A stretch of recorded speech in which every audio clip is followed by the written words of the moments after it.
legislative primary forum. Today we will be having both candidates for House District 81, Janet Ellis and Ben Kuiper, answer some questions for us. We're going to start off. They are each going to have 2 minutes to do some opening statements, and then we have prepared questions for them. They will each have 2 minutes to answer those questions.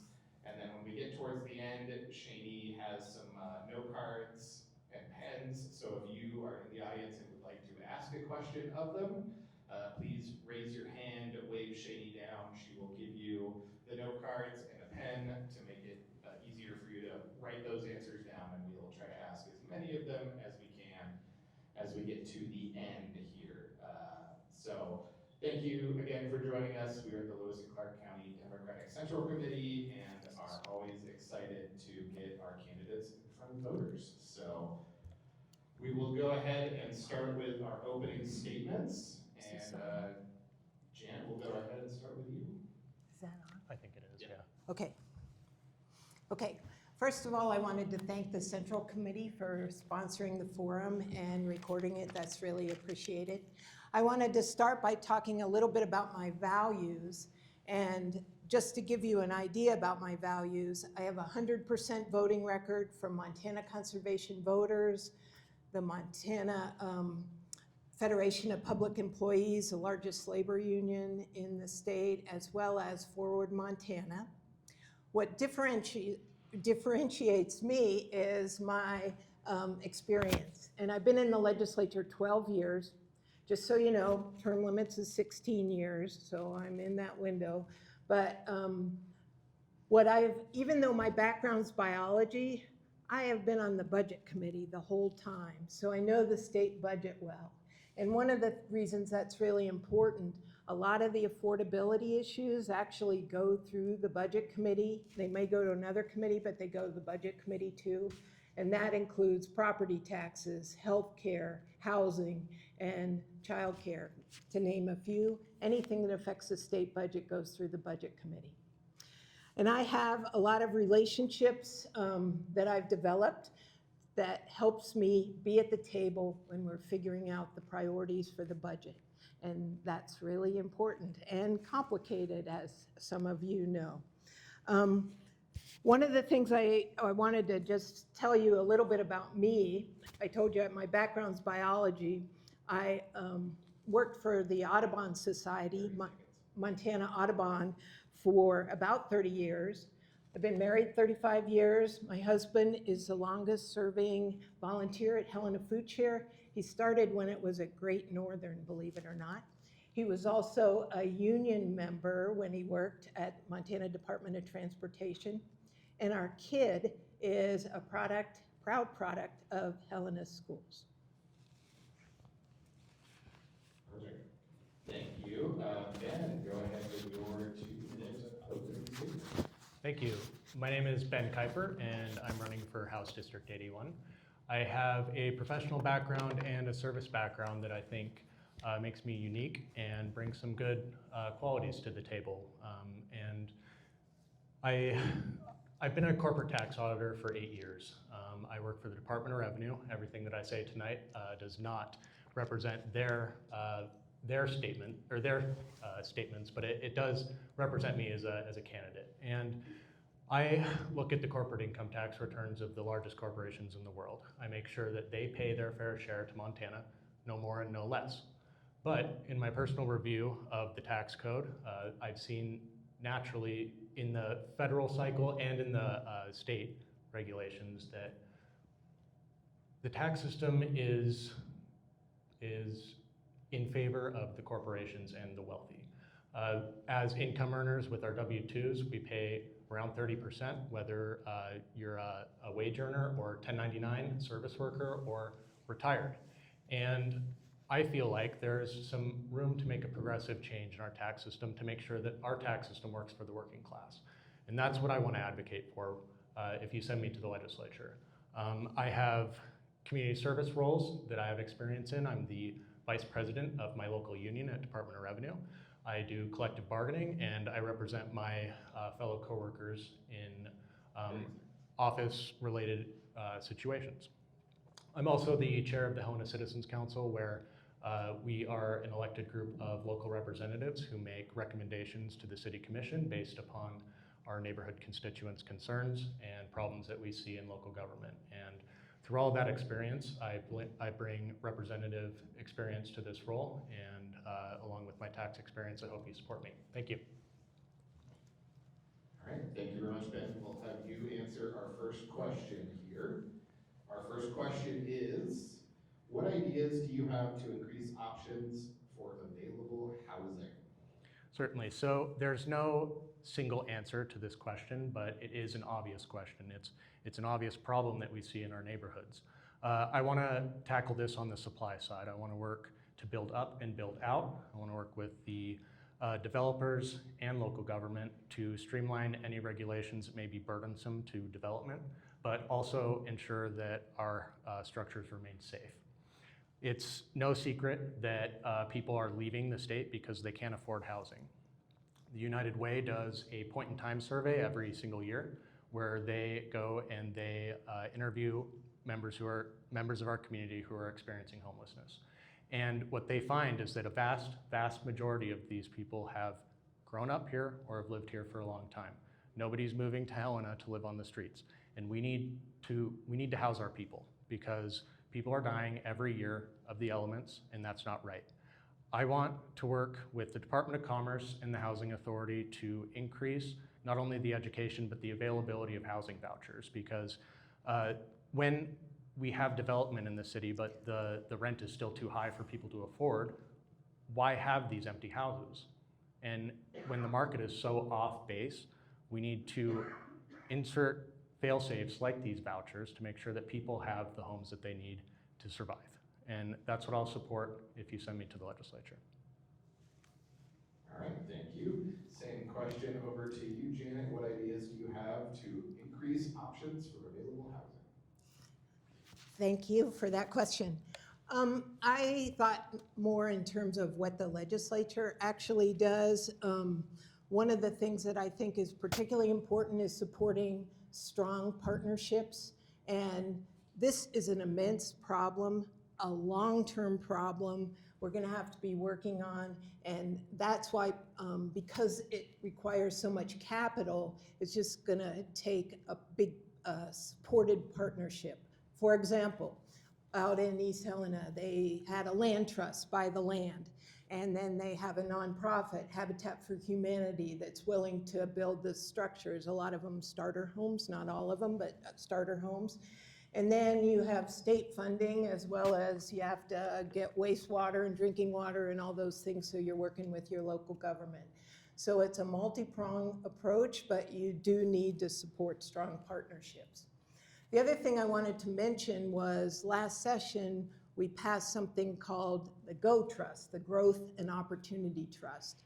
And one of the things that has for the first time is put money towards housing, including affordable housing. But in order for that to succeed, you need something called volatile revenue to be generated through the budget process. And if you don't have a balanced and fair budget, you're not going to get that volatile revenue. Volatile revenue should, what they did is front load the housing trust for a few years, but beginning in fiscal year 2028, it's going to depend on volatile revenue, and it could generate as much as $52 million annually if it's set up correctly. Wonderful. Janet, we'll start with you. We'll just keep going back and forth here. Our next question is, how will you increase the amount of high-paying jobs here in Montana? Well, the first thing I think is important is supporting unions, because where there's higher wages, there's going to be higher paying jobs, and I think that's really important. The other thing that I just wanted to bring up, Montana as well as Helena are going to be competing with states and cities all over this country for workers, for high-paying jobs, because there's a worker shortage in the whole country. And one of the things I think we can do in particular is protect our clean and healthful environment, our public lands. Our public schools have to be stellar, and we need competitive taxes. And so with those things in mind, I think it's really critical. In addition, I do support apprenticeship programs. I know there's been some developed, and there is even a high school program created by the STARS program that was passed that's going to prepare high school kids for higher paying jobs. And with those sorts of things, I think we can move in the right direction. Wonderful. Same question over to you, Ben. How will you increase the amount of high-paying jobs here in Montana? Yeah, so the workforce and labor is something that's very close to my heart. I do a lot of volunteer work for my union, MFPE, and I do that because I know that when we stand collectively together, we have a lot more bargaining power than we do alone. So in order to support high-paying jobs, I want to support the ability for workers across Montana to collectively bargain. One disturbing trend that we've seen at the federal level is that the Trump administration believes they can just unilaterally cancel collective bargaining agreements. Now that's tied up in court, but what's to stop a governor from doing that in this state? If there's anything that comes across the legislative table that has anything to do with canceling collective bargaining agreements or putting that power with the executive, I will oppose that because I know that's how workers increase their wages and advocate for themselves. So I'm a big supporter of that. I'll oppose any right to work legislation. Over the last few sessions, I've shown up to volunteer, whether that be attending their rallies or supporting them as they make public comment. But I think that unions are important both in the public and the private sector, and this right to work legislation directly attacks private unions by making the shop not opt in. I want to support the state pay plan that'll be inevitably coming up. Over the last few sessions, I made public comment in favor of that pay plan. And I know that wages aren't keeping up with inflation in Montana, and that's something that's important to me that I want to support because our public employees make the state run. Additionally, I want to fund education so that our teachers and our paras can be supported, and I want to support a human-centered AI implementation model that makes us more efficient and doesn't replace us. Wonderful. Thank you, Ben. We'll start with you for question number 3. What will you do as a legislator to protect and increase access to our public lands? Yeah, so public lands are important to me. I remember some of the earliest memories I have is going out with my dad on public lands to recreate, to watch him hunt and see how he can provide food for us. And you know, going door to door and talking to people in this district, I know that a lot of people care so much about our public lands because not only does it make Montana beautiful, but it's an avenue for recreation, and it's an avenue to put food on the table for a lot of people. And I want to support the open public lands that we have because it's so important to the working class. Not all of us have swaths of private land to run around on, and I want to preserve that. And I want to preserve that by opposing any state transfer of federal lands to Montana. I think that that's an avenue for people to sell off our public lands, and I know that the federal government, if they prioritized it, could fund the maintenance of our federal public lands. So I would oppose any transfer from federal to state. I also want to preserve the constitutional right that we have to a clean and healthful environment. I know that a lot of our public lands are mixed use, meaning that they could be extracted or other types of corporate entities could be active on our public lands, and I want to make sure that if they are on there, that they're leaving the lands completely intact and still usable by the public, because these are everyone's lands, and I want to protect that. So. Great. Thank you. Same question to you, Janet. What will you do as a legislator to protect and increase access to our public lands? Okay. I wanted to start by saying that I've been endorsed by Montana Sportsman Alliance in the primary, which is great. They work a lot on access issues. I've also spent a career when I worked for Audubon working on conservation as well as access issues, so I have a background in this. One of the most important things this session is going to be defending something called the Habitat Legacy Fund. It is funded by a lot of marijuana tax, recreational marijuana.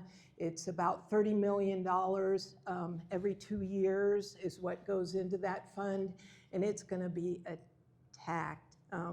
Probably not just this session, but every session into the future.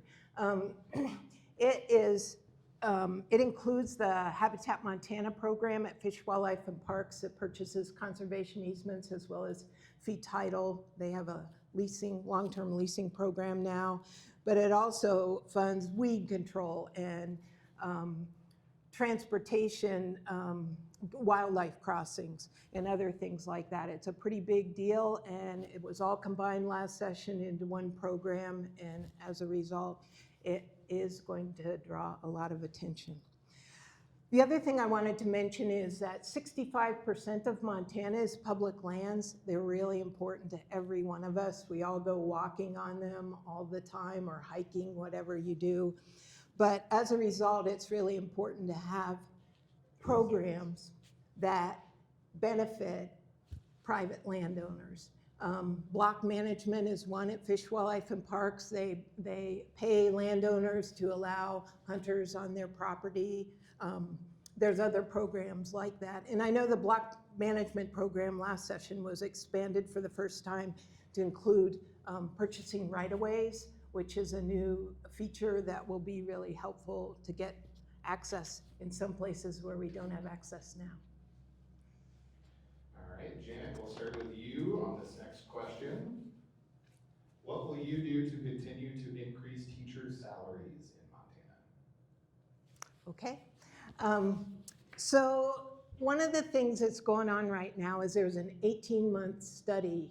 It's a decennial study, and it's a commission that's been set up at the legislature, and their whole purpose, it's bipartisan, they're looking at how to fund Montana schools and keep them funded at a level that's significant. And there are a couple ideas that they're coming up with that seem to be appropriate that are going to increase teacher salaries, including if teachers are certified, nationally board certified, they get an increased stipend. That goes directly in those teachers' pockets, so that increases teacher salary. In addition, they're talking about each school district gets a base level of pay, and they're talking about increasing that. And although that doesn't go directly to teacher salaries, since 85 to 90% of the school district is salary, they are going to benefit from that for sure. And then there's a 3% cap on inflation that some people argue is a cap, some people argue it's not a cap. I don't know where you guys stand on it, but I think that needs to be removed because it seems to be at least an artificial barrier for the state legislature that they never recommend more funding than that 3% inflationary cap. So that should be removed. All right, thank you. Ben, on to you. What will you do to continue to increase teacher salaries here in Montana? So I'm a big supporter of public ed, and I know that our education system is struggling. One of the best public goods that we can have as a society is a well-funded education system, because that brings up the next generation as an educated populace that can continue to advocate in society and perform as civilians. So I want to support public education, and I want to start by, as the decennial study comes through, I want to support the removal of that 3% inflationary cap, because there's no reason why we should be limiting ourselves and shooting ourselves in the foot when we have the education system that is not being funded at the same rate as inflation. That is taking dollars out of the education of our students, and it's hurting our population. We need to be funding education, and it needs to be a priority of ours. I will support removing that cap. I want to oppose any vouchers and any privatization of public ed dollars.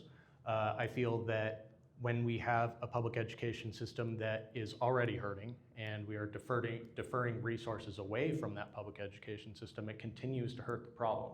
It means that our teachers aren't going to be getting raises. It means that we're not going to be able to hire paras to support those teachers and those students, and it's going to ultimately hurt our students. So I want to encourage a public education system that's funded by public dollars, not a private education system that's funded by public dollars. Lastly, I want to listen to our teachers because they're the ones on the front lines. They're the ones who are seeing the impact of these low funding models and how it not only relates to their lives, but the lives of their students. So I want to listen to them as they give their testimony. All right. Starting with you, Ben, working our way back. How will you address the overloaded Montana criminal justice system? So this is a problem with a lot of different factors contributing to it, but I want to start by mentioning that I want to support our correctional facilities officers. Those are very tough jobs, the people who run our jails. They are required to be there 24/7, and if they're understaffed, then sometimes they have to work ungodly hour-long shifts, sometimes up to 16 hours.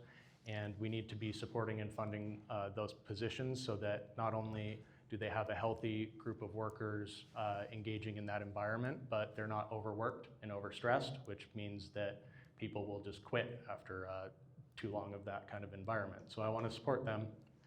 I want to support the Public Defender's Office. A few cycles ago, we had some issues with funding for the public defenders where we had too many cases and not enough lawyers, so people were sitting in jail, taking up time when they should be expedited in the judicial system and get their day in court. Theoretically, that'll move more people through the system and help with crowding in our jails.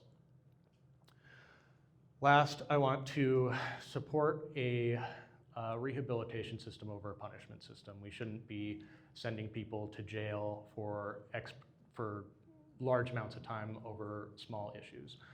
And then once they're in jail, I think that, or prison, that they should have access to materials that can further their education, that can put them on good footing once they get out so that they can rejoin society as a productive member of society. And you know, some people who may have gotten in trouble with the law in their 20s or even in their teens, like that's not how they want to carry on their whole life. But if you start yourself off on a foot of a punishment system rather than a rehabilitation system, we have more people who are in the correctional system for a longer time. So. All right, thank you. And Janet, how will you address the overloaded Montana criminal justice system? What I came up with for this, and I agree with the public defenders, we've had a supplemental on public defenders every session. It's part of the budget. We never have enough public defenders, and I would support making sure that we do have adequate public defenders. One of the things, there was an interim study on corrections last interim. And one of the things that they didn't do, which drove me crazy, they almost looked at beds only. How many beds can we get and how much infrastructure can we build? And that seems like the wrong approach entirely. One of the things I thought they should do is look at mandatory minimums. It ties the hands of judges when they have to put somebody away for so many years without, they can't go below that. And so as a result, that's one of the contributing factors to an overloaded Montana criminal justice system. The second thing I wanted to bring up is something that was brought up last week, I know, in the debate. I think there's a lot of mental health issues, behavioral health issues that get people into the system that it would be, if you treated them beforehand, they wouldn't get to the part of being incarcerated. And I know there was a behavioral health commission that had $300 million to spend. And one of the things they did was set up a lot of mental health programs in this state. To maintain those, it will take like $32 million to do that. And a lot of it's gonna be dependent on traditional Medicaid. And so the Medicaid issue plays in, and it's gonna be really critical to treat those individuals. All right. Oh, I get Our next question, the farm. starting with you, Janet. How will you support Montana farmers and ranchers, and will mandatory country of origin labeling be a part of that support? So I wanted you to know that one of the things that they let me do as a biologist on the budget committee is work on the budgets for agriculture and livestock. And one of the I know a couple of the programs that could undoubtedly be expanded, but at least the agencies have never requested that, so I don't know the status. But as an example, Department of Agriculture gives away both grants as well as loans to producers with innovative ideas, organic farmers, whatever, crop ideas. And then in addition, we do have a program that helps stand up meat processing facilities all over the state where they're needed. You need somebody to run them, and you're not just gonna do them, but expanding that effort may be realistic. There's 2 tools that I came up with that have been tried up at the legislature that haven't passed yet, but seem to have some chance potentially. And one is requiring schools to prioritize purchasing local food. And right now, we encourage schools to do that, but there's no prioritization, and that would be different. The other thing is authorizing right to repair for agricultural machinery. It's something that would help both family farms as well as mechanics that are independent, both of those. In terms of mandatory country of origin labeling, I will just say that is a federal issue because it's country of origin labeling. And I did support a bill a number of years ago that for the state to do it, but you can only put a plaque on the wall. It's really not very satisfying at all because who's gonna look at that? All right, and just a reminder before Ben answers that if you have a question in the crowd to wave Shaney down so we can get that in. And Ben, how will you support Montana farmers and ranchers, and will Montana Cool be a part of that support? Yeah, so I had the opportunity to experience what it's like to work on a ranch. I had a previous relationship with somebody who was a single child of a ranch entity, and going there and volunteering at that ranch every few weekends a month was such a great experience. And it's something that it's a way of life that I got to observe and really understand over 5 years. Not only do they work very, very hard to put food on the table in markets that are very uncertain, but they also have a lot of pressure on them, especially these multi-generation family-owned ranches and farms, to continue on the legacy. And I think that these producing lands, the farms and ranches that we have in Montana really help make Montana, Montana, and we need to make sure that we're supporting them. I spoke to the Farmers Union a few months ago, and I am on full board with their support of country of origin labeling. I feel like our producers they're proud of the product that they make, and they want people to know that this is food made in Montana. We know it's healthy. We know that it was locally produced by people that are our neighbors, and I support that. I also want to support the effort of local co-ops that take in local produce and local meat so that they can provide for our communities with food that was grown here, and like I said, food that we trust. I think that that's a very savvy way to help support local production. And I want to do anything that I can to keep that land in production. If these farmers and ranchers are under too much economic pressure, they'll have to sell, and there's nothing guaranteeing that that land isn't going to turn into a dude ranch or some sort of vacation group for a Wall Street billionaire. So I want to keep the lands in Montanans' hands. Thank you. All right, our next question. Now that the legislature succeeded in protecting Medicaid expansion, what will you do to improve healthcare access for all Montanans? Yeah, so I want to commend the legislature for the work that they did last session on Medicare expansion, or Medicaid expansion, excuse me. I think that it did wonders for service of people in Montana, and I saw what the federal government did last session and the law that they passed with the big beautiful bill that made Medicaid access a lot harder for people that depend on it to survive. And I feel like they were using our people as a political pawn so that they can continue to fund tax cuts for the rich and they can continue to fund foreign wars when they should be paying for healthcare, which I believe is a right. And that leads me into the state's part, where I feel like we need to hold the feds accountable. They're pushing the buck off to the state to figure out how to fund the healthcare system, and I think that the federal government should be doing that. But that said, when it comes to more local policy that we can pursue, I want to work with the state agencies like DPHHS, the county and local agencies to ensure that education and resources are there for people who need access to Medicaid and access to a helpful individual to help them navigate the new hoops that are put in place by the federal government. I've been talking to people on doors that are going through such a ridiculous cycle of continuously submitting applications. Every 6 months you have to prove that you're working or that you can't work, and you have to requalify every 6 months. And just the amount of paperwork and process that they have to go through is designed for people to throw their hands up and quit. And I want people to have access to the healthcare that they deserve, because if we don't get in front of it, it costs a lot more and it kills people. All right, thank you, Ben. Same question over to you, Janet. Now that the legislature succeeded in protecting Medicaid expansion, what will you do to improve healthcare access? So the big beautiful bill set up eligibility requirements and work requirements that kick in, I think, not till January actually of next year. And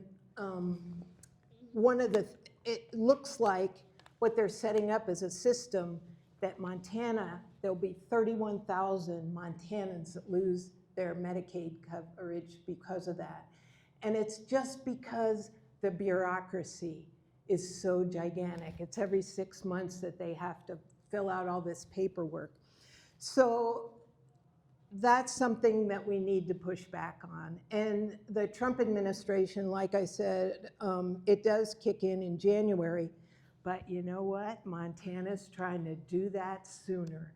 They're gonna start July 1st, and the DPHHS has been busy hiring 59 new employees to start, so we can start our eligibility and our work requirement stuff in July. So we're gonna try to kick people off earlier. And I guess that gives us some fame of some sort, but we just need to push back wherever we can. I'm actually on a committee now that's working on the supplemental for DPHHS to hire those 59 people. And like I said, we just need to push back. It doesn't make any sense why we would try to get ahead of the rest of the country. I think Nebraska already is doing this, but anyhow, we don't need to be second. All right, thank you. Our next question, how can the legislature work with local and county governments to decrease property taxes? So this is a good goal, and it's a complicated goal because local governments depend a lot on property taxes. They do. And one of the things, I just wanted to make it clear that 2025 legislature that I served in, and I voted for it, did reduce property taxes for primary residences, the homeowner, and 80% of Montanans received property tax release based on that. There's a couple things I think that can be done to lower the pressure on local governments, and one is that decennial study with the schools. If they come up with a higher base budget, that would decrease property tax pressures, and that's one way that we can push back. The other thing that I wanted to talk a little bit about is there's several tax credits that could also be implemented in a different way or expanded. And the one in particular I wanted to talk about is for low-income seniors. And last session, there was a bill that increased the rate of tax credit that seniors could get. And that bill actually passed both the House and Senate, but the governor vetoed it. But that should be tried again. That's one thing, it's for low-income seniors. The other bill that it passed the House and died in the Senate, that at least it's been tried, is a tax credit that opened up that low-income tax credit for seniors to all low-income Montanans. And that did pass the House, but not the Senate. So there's a few things that we can do, but it's complicated. Thank you, Janet. Ben, how can the legislature work with local and county governments to decrease property taxes? I agree, it is very complicated. The property tax system we have in Montana is very hard to grasp, but I want to say that starting specifically with working with local government, I want to make sure that the new development is accurately assessed by the Montana Department of Revenue, and they need enough funding into the Property Assessment Division to make sure that any new development that happens anywhere in Montana, but let's just talk Helena locally right now, is accurately valued. Because if they're undervalued, that property tax portion gets pushed onto existing residences. So we end up paying more, whether you're a property owner or a renter, you pay property tax. And without an accurate assessment of new development, we're hurting ourselves. So we need to make sure that the Department of Revenue has the tools that they need to make sure that everything's accurate. Additionally, as everyone in this room is aware, there was a big shift in property tax burden to residents in 2023. Personally, I saw, I think, $175 a month that went up in 2023, and it wasn't fully rectified in 2025. I don't necessarily disagree with the approach of taxing second residences because some people can't even afford a primary residence in Montana. But I feel like that there is an avenue to reestablish the rates that we were seeing prior to 2023 on large corporations, like what's called the centrally assessed property tax group, which are big utilities, phone companies, railroads, stuff like that. I feel like they have so much property in this state and they should be paying their fair share rather than having the residents of Montana pay more. All right, question number 9 here. Win or lose this primary, what do you plan to do to build the bench and continue to get Democrats elected to office?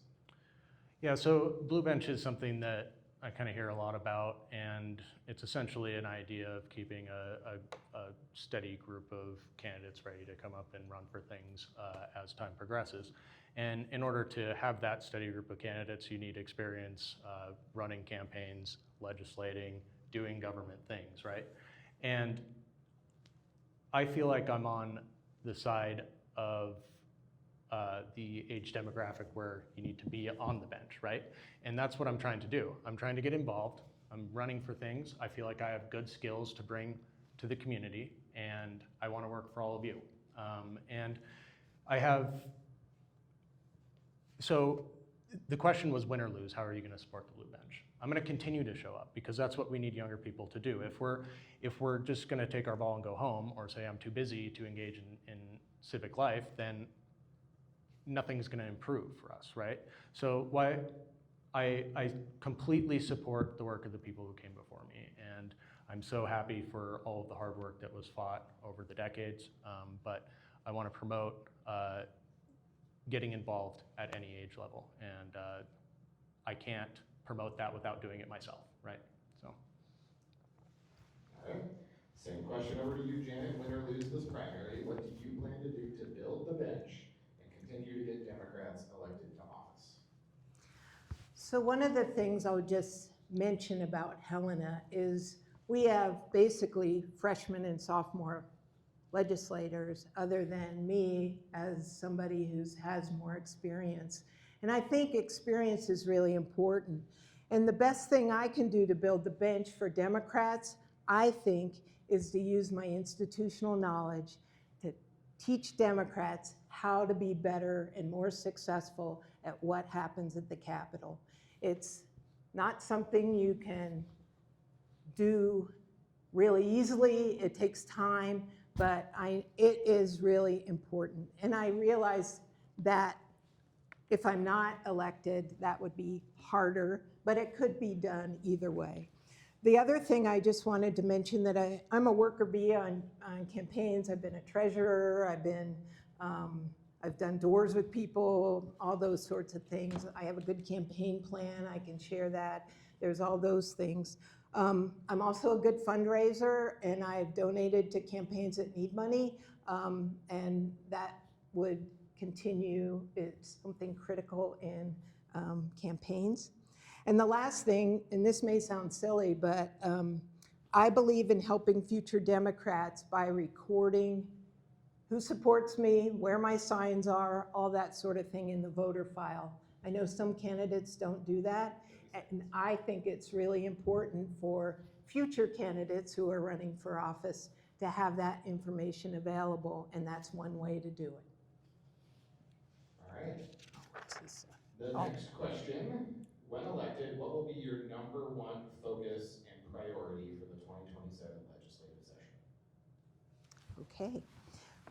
My #1 priority is to pass a Montana state budget that is balanced, that also provides services, essential services, for both middle and lower income Montanans. And that includes funding schools, affordable housing, healthcare, those sorts of things. That's my top priority. Short and sweet. All right. Same question over to you then, Ben. When elected, what will be your #1 priority for the upcoming 2027 legislative session? My top priority is going to be representing the people that sent me there. Going door to door and talking to people, I've heard a lot of folks say, hey, if you get elected, remember who sent you there. And that's what I want to do. And there's so many policies and tax that I want to get involved with because that's my background and I plan to do that. But my #1 goal is to go there, to listen to the people that sent me there. And on doors, the main thing that I'm hearing is property taxes, affordability issues like not being able to afford a home, not being able to afford childcare, not being able to afford groceries, and a lot of stuff about public ed, preserving public lands like we've already talked about. One thing that we haven't talked about that I'm hearing a lot about is data centers. And data centers have one of the lowest property tax rates in the formula. And I want to make sure that they are paying their tax. Not only are they paying property tax, but they're paying for any increase in power that we're seeing, and that they are cleaning up any pollution that they might be producing, and that they're preventing from we put in the regulations necessary to prevent that pollution in the first place. So because that's such a hot button issue that I'm hearing a lot on doors, I want to make sure that data centers get brought to the forefront as well. So. All right. And that is the end of our pre-set up questions. So again, if you have one in the audience, we still have time that we can maybe get one more in here. But I'll move on to the first one that we have. Forgive me, I'm going to change your wording here a little bit, but I'll keep the premise of the question the same. What will you do to continue to defend bodily autonomy in the state of Montana? Yeah, so I have so many friends who are women that are in the reproductive stages of their lives, and they are so, from what I've heard from them, they're so afraid of Armstrong falling in Montana, because that could mean that they become a criminal if they want to seek abortion care outside of the state. So I want to be sure to oppose any sort of action that could lead to a constitutional convention for Montana, because I know that that's the first thing they're going to go after is reproductive rights.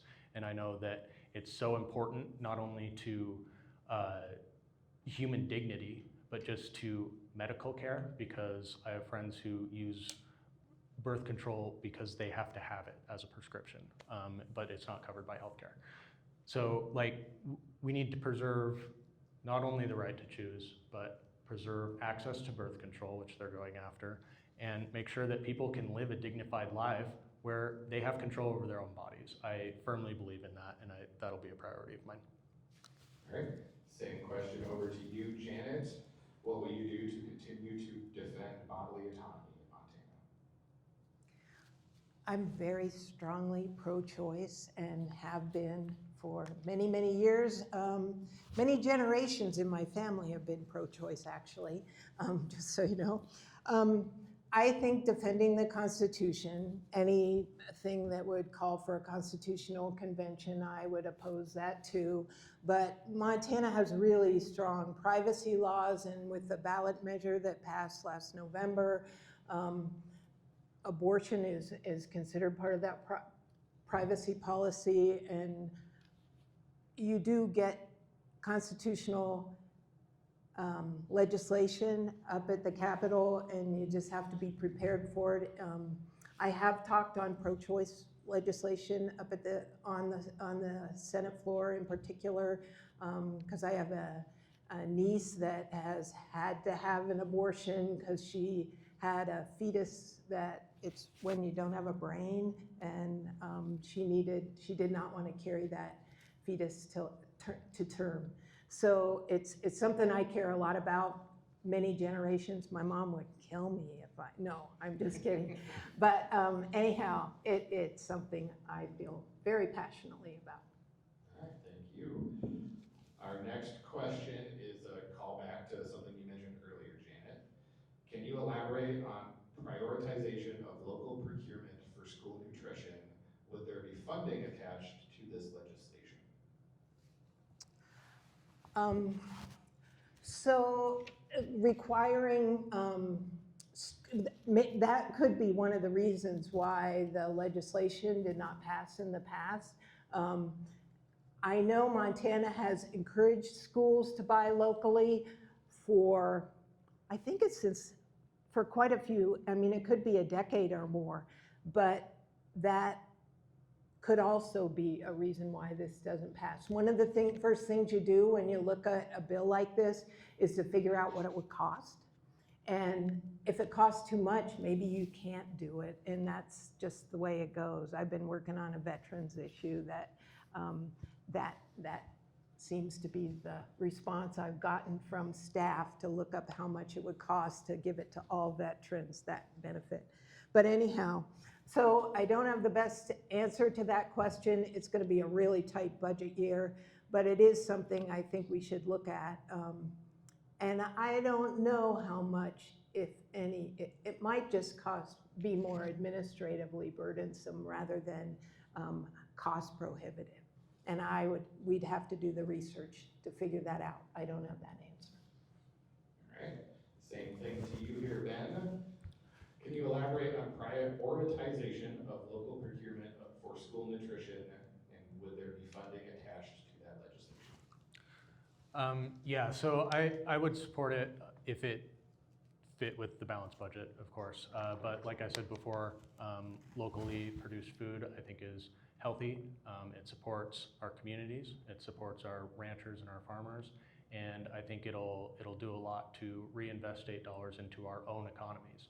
So yes, if we can find a way to pay for it, then I would absolutely 100% fall behind that. And I am ignorant on how much it would cost, just because I haven't been looking at this specifically, but it sounds like a great avenue to pursue. All right. Since we've still got a little bit of time here, we've got one more question, but I'm gonna use my privilege as the person with the mic and ask one of my own.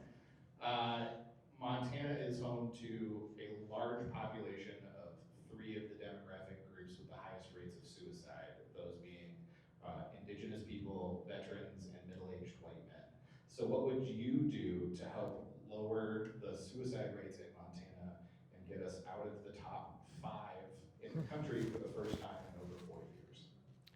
So I want to prioritize mental health services. The demographics that you mentioned are generally part of groups that are either repressed or told not to talk about their feelings. And I feel like if there's more education and less cultural stigma around mental health, dealing with mental health, people will be more willing to reach out and to try and find a solution to the issues that are hurting them so much that they want to take an action like that. And I'm saddened that that's such a issue in Montana, but I do understand, you know, with our drinking rates so high and the ability to not necessarily have the best support group amongst some demographics, I think that it could be, you know, a natural progression, but we need to fight that. We need to make sure that people are open to talking and that they have the resources to be able to talk to somebody, and I feel like the state can provide that.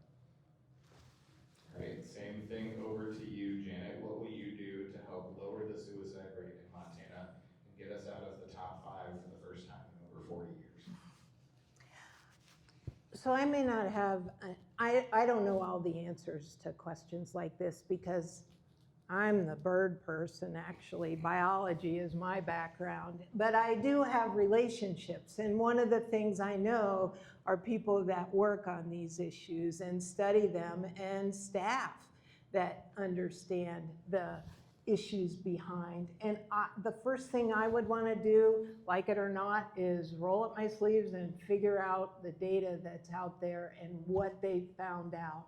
Because somebody's looking at this issue. Montana is not proud of those statistics at all, and I know that. I support mental health investments as much as we can, and that's one of the reasons why I've worked on veterans issues through the state administration committee that I've been on. It is serious, obviously. It's heartbreaking. But I'm not sure I have the answer today.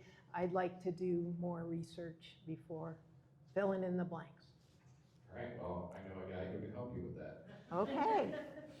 All right, so we're gonna move to our last question here, and then we'll go into some closing statements.